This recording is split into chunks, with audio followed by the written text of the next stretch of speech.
Hoy vengo a hablarte de cómo influye el conocer el cerebro humano en el diseño. Ya sabes que últimamente con Tu cerebro al desnudo estoy muy metido en conocer el cerebro humano.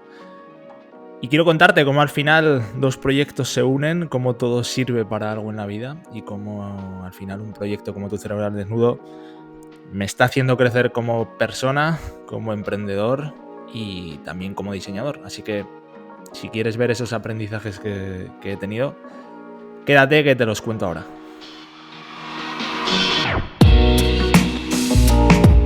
Te doy la bienvenida a Spoiler Podcast. Aquí voy a intentar hablarte claro sobre la cara bonita y menos bonita de cómo emprendo algunos proyectos. También reflexionaremos y aprenderemos sobre temas relacionados con el diseño, la creatividad y la vida que ello conlleva. Sin más, espero que disfrutes de este viaje.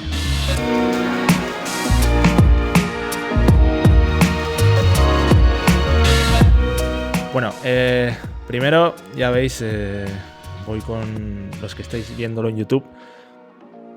Veis que voy con la gorra aquí de Tu cerebro al desnudo, que no me la quito ya ni para cagar casi. Estamos ahí intentando hacer un poco de branding y dijimos, oye, ¿por qué no intentar como aspiración, como marca aspiracional, intentar que algún día a la gente le guste llevar por bandera el hecho de, mira, yo, como dice nuestro logotipo con la mano que agarra el puño, yo tengo mi cerebro cogido por mis manos. A mí me gusta identificarme con esa persona que da igual el físico, no te guíes de mí por lo que ves en el espejo, sino porque yo soy de esas personas que tiene el cerebro, o sea, cogido por mis manos, o sea, que por dentro tengo el control. Y estamos ahí un poco intentando hacer tema de branding y precisamente en esa fase en la que estamos de expansión del proyecto, de que nos conozcan más, de intentar tener más visibilidad en otros sitios, pues bueno, estamos por ahí dando charlas, tanto Osman como yo, y esta semana concretamente he tenido 2 charlas, una para un podcast, otra para una comunidad de arquitectos y diseñadores que se llama el podcast A Golpe de Clic, y la comunidad Arquido. Gracias desde aquí a los dos. Y justo todo esto me hace reflexionar y voy viendo cómo al final, gracias a los aprendizajes que voy teniendo de Osman en Tu cerebro al desnudo sobre cómo funciona el cerebro humano, yo mismo, que estoy llevando el proyecto junto con Osman y junto con Perla, soy el primero que está aprendiendo un montón. Y todo esto, obviamente, me lo estoy aplicando a mí mismo y me está haciendo mejorar ya no solo como persona, como os decía, porque al final es lo que intentamos difundir y divulgar en Tu cerebro al desnudo, el conocer tu cerebro te puede hacer tener el control de tu vida y ser una mejor persona para que este cerebro no te controle a ti y no nos haga jugar malas pasadas a veces, sino que también a nivel profesional al final acabas mezclando 2 proyectos y te acabas llevando todo lo bueno de los aprendizajes de uno al otro. Y en mi caso me está pasando, cuando daba estas charlas esta semana, si me pongo a hablar, pues en este caso hablaba mucho de diseño por el tipo de personas que me escuchaban, empiezo a ver cómo estoy empezando a aplicar ciertos aprendizajes de neurociencia llevada al día a día, llevada a la práctica de lo que yo hago, y cómo estoy viendo resultados y la verdad que eso me motiva mucho. Así que eso es precisamente lo que te vengo a contar hoy en esta charla, en la que espero que aprendas algo. Y justo uno de los temas que yo hablaba mucho estos días era, primero, en el tema del proceso creativo, cómo a mí me ha ayudado a entender ciertas cosas para batir ciertas barreras mentales o ciertas limitaciones que me he ido encontrando por el camino mientras emprendía, mientras me iba desarrollando como emprendedor y como diseñador. Y en el tema de la creatividad, en el que obviamente el cerebro juega todo el papel, hay ciertas cosas, ¿no? que ostras, el otro día contaba y decía, joder, si hubiera podido entender yo hace años todo esto, me hubiera sido muy útil, ¿no? Por ejemplo, el tema de que obviamente muchísima gente, creo que los que nos dedicamos al diseño no, porque obviamente si te dedicas a eso ya es porque esto lo tienes superado, pero todavía hay mucha gente que se cree que no es tan creativa como realmente es, o que la creatividad es algo con lo que se nace y que, oye, fíjate, pues mira, ese diseñador es mucho mejor que yo o esa diseñadora es mucho más creativa que yo porque nació con ese don. Y realmente cuando entiendes que no, que todos nacemos con el don de la creatividad, solo tienes que fijarte en cualquier niño, esto es lo típico que se dice, pero es que es verdad, fíjate en cualquier niño y el problema es que luego, con el paso del tiempo, nosotros mismos nos vamos poniendo creencias limitantes y también la creatividad es algo que se va entrenando, entonces si la vas dejando de practicar, si vas acotando tu imaginación, pues cada vez no es que seas menos creativo, sino que tienes menos potencial creativo. Y aquí esto es un concepto muy interesante, ¿no? Que hablábamos con Osman y Osman me explicaba de cómo funciona el tema del potencial creativo. Al final la creatividad no es otra cosa que conectar ideas que ya tienes en tu cerebro, que están por ahí circulando, ¿no? por las vías de tu cerebro, para intentar crear algo que surja una idea que sea nueva para eso que estés haciendo. Entonces, yo le comentaba a Osman mi proceso creativo siempre cuando diseño una identidad, cuando diseño una web, cuando diseño un producto. Al final hay una primera fase que es muy de inspiración, de empezar a meter información, de estudiar el mercado, de estudiar el cliente, de estudiar minuciosamente todo, de inspirarte visualmente y adquirir esa cultura visual. Y esto tiene mucho sentido porque, claro, si la creatividad decíamos que es la conexión de ideas que ya tienes en el cerebro, cuantas más ideas y mejor estructurado tengas esa biblioteca que tienes dentro del cerebro, mejor va a ser el resultado de esa idea nueva que se pueda crear, ¿no? Entonces hay una primera fase muy de inspiración, pero es verdad que inmediatamente a esa fase de que te acabas de meter muchísima información nueva cuando estás estudiando en un proyecto a un cliente o un mercado, no puedes ponerte ya a hacer la fase de conceptualización, la fase creativa de empezar a desarrollar esa nueva idea, porque esas ideas necesitan asentarse, necesitan coger su espacio dentro del hipocampo, que es donde se almacena toda la memoria, ¿no? Y necesitas un tiempo, yo por lo menos lo necesito, cada persona funciona de alguna manera, pero yo me doy cuenta de que necesito un tiempo para dejar todo reposar. Y ahí es donde empieza a funcionar el modo por defecto del cerebro, que esto es algo fácil porque el cerebro por defecto divaga.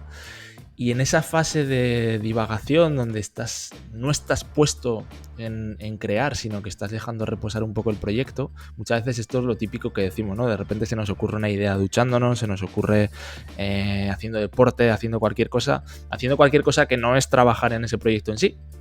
Y esta es la magia y esta es la explicación, que al final ese modo por defecto es el que acaba conectando todas esas ideas. Y ahí es donde surge la magia y surge esa nueva idea que nosotros hemos creado conectando todo lo que tenemos ahí. Pero también lo importante es que este proceso no es algo mágico, no es algo de típico artista, de inspiración, sino que al final se entrena y requiere de una disciplina y requiere de un proceso creativo que vayas desarrollando, y cuanto más lo desarrolles, más establecidas van a estar esas especie de carreteras que tenemos en el cerebro que te hacen conectar más ágilmente esas ideas. Con lo cual es importante entender que hay que ir trabajando el proceso creativo. Y otro tema muy relevante, que es la segunda cosa que yo estoy últimamente profundizando mucho en eso y me está interesando mucho las conclusiones que estoy sacando, es entender que el cerebro es emocional por naturaleza. Y esto, cuando me lo explicó Osman, yo recuerdo que es de las cosas que más me han impactado, aunque parece obvio, es que significa muchas cosas y entiendes muchas cosas en la vida cuando ves que, ostras, resulta que el cerebro emocional, el cerebro más primitivo, lleva millones de años desarrollándose, y sin embargo el cerebro racional es mucho más nuevo. Es eso que nos hace humanos como especie. Entonces, de cajones cae que el cerebro emocional está mucho más desarrollado y tiene muchísimo más fuerza sobre nosotros. Sin embargo, muchas veces cuando diseñamos, seguimos intentando atacar a los argumentos racionales de ese producto, de ese servicio o de esa identidad o de esa web.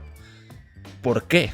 Si sabemos científicamente que predomina el cerebro emocional y que al final tiene muchísima más fuerza, ¿por qué no, como diseñadores, remamos a favor de la naturalidad del cerebro?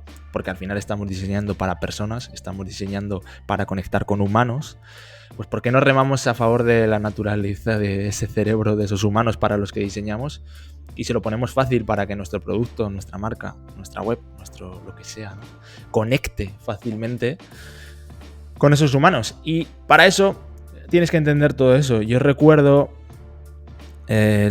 cuando empezamos, primer producto, primera marca, primer emprendimiento que tuve con Flip and Flip, diseñamos un producto que intentábamos vender puramente con argumentos racionales. Nosotros intentábamos decir, fíjate, es que esta mochila está hecha con una lona de camión, que es un material súper resistente, que es impermeable, todo argumentos racionales, y que va a hacer que tu producto aguante muchísimo más, que tenga más resistencia, que aguante más años. Pero es que a la gente le da igual eso. Le da igual porque le estás empezando a explicar lo último al principio. Lo primero que quiere saber un usuario de tu producto es qué beneficio intangible, qué beneficio emocional va a traer este producto, este servicio en mi vida. ¿Cómo me va a hacer a mí mejor persona en último término? O sea, ¿cómo va a hacerme a mí un mejor humano? ¿Cómo va a ayudar en mi vida? Si eres capaz de dibujarle en la mente, y esto es algo que defendemos mucho, el poder de las historias funciona mucho, para dibujar en la mente ese beneficio intangible, emocional, y conectar con el cerebro emocional de esa persona a la que le estás presentando tu producto, tu servicio, va a ser muchísimo más fácil que acabe conectando ese producto. Pero también te sirve a la manera de cuando estás diseñándolo, porque obviamente aquí siempre entra el debate estética versus función, que yo considero que no es un debate. La estética es una función más del diseño, que tiene sus funciones, como atraer la atención, satisfacer la belleza del ojo humano, del cerebro humano, muchísimas cosas. Pero empiezas a entender que también tienes que diseñar para las emociones, que a todos nos gusta vestir ciertas marcas porque transmiten cosas emocionalmente, llevar ciertos coches, el reloj que llevamos, el ordenador con el que trabajamos, la casa en la que vivimos, la página web en la que compramos, todo al final conecta con nuestras emociones. Y sabiendo esto, pues por ejemplo, he pasado de hacer cosas como os decía, Flip and Flip, que no conseguíamos conectar con, que nuestro producto al principio no conectaba tan bien con las emociones de los usuarios y no funcionó tan bien. Ahora con tu cerebro al desnudo, que empezamos a practicar cosas y ostras, de repente ves que aplicas todas estas cosas en diseños como por ejemplo el de la marca y el de la web de tu cerebro al desnudo y dices, ostras, cuidado, que funciona. Que de repente nuestra web, un 30% de las personas que la visitan acaban convirtiendo, acaban cumpliendo con el objetivo por el que está diseñado la web, que es captar emails para llevarlos a nuestra newsletter gratuita en la que damos esa cerebrina diaria gratis para que aprendas conceptos de neurociencia en pequeñas píldoras de un minuto. Entonces, ostras, funciona, ¿no? Y todo esto es lo que estoy últimamente desarrollando mucho, y me doy cuenta de que al final, como diseñador, como emprendedor, como todo, tienes que ir encontrando esa salsa que te hace único. A mí siempre defiendo de que emprender negocios en paralelo a mi actividad como diseñador freelance en Estudio Iber, que llevo haciendo durante 7 años ya, me ha venido muy bien, porque cada negocio me ha ido enseñando cosas que inevitablemente he acabado aplicando a Estudio Iber para clientes y que hacen que como diseñador yo tenga esa salsa que me hace único, ni mejor ni peor, pero todo lo que voy haciendo en paralelo siempre acaba nutriéndose en mi marca personal como diseñador freelance y acaba beneficiándose para los proyectos de mis clientes, ¿no? En este caso, obviamente ahora todo lo que me viene, todos los proyectos que me entran se están beneficiando de este aprendizaje que yo tengo como diseñador, de ostras, si conozco el cerebro de tu potencial cliente, podemos hacer un mejor trabajo a nivel de diseño estratégico y a nivel de diseño de branding y a nivel de diseño de web para que conecte con esos humanos a los que tú les quieres vender algo. Y al final ese es el último objetivo del diseño, que funcione y que genere negocio para mis clientes. Así que te animo a eso, a que experimentes cosas, no te estanques solo en la teoría del diseño, porque al final en la prueba, en el error y en muchísimos de los proyectos que yo he hecho han fracasado, pero de todo te llevas algún aprendizaje y al final te nutres como diseñador o como lo que sea que estés haciendo si ofreces servicios. Así que espero que te haya sido útil todo esto. Si quieres aprender más cosas sobre el cerebro, pues ya sabes, tucerebroaldesnudo.com, en la que aspiramos a que puedas algún día decir: yo tengo el cerebro por mis manos y yo molo por eso. Y controlo mi cerebro y controlo mi vida. Y si quieres que te ayude con temas de diseño, pues ya sabes que estudioiber.com es donde tengo ahí toda mi labor de diseñador freelance, de diseño de identidad y diseño web. Espero que te haya sido útil esta reflexión en aprendizaje del tema del cerebro para el diseño. Y esto es todo. Mil gracias siempre por escucharme, por estar ahí, que ahora estoy cada 2 semanas, estoy un poco menos que antes, pero sigo intentando estar ahí. Y nos vemos pronto.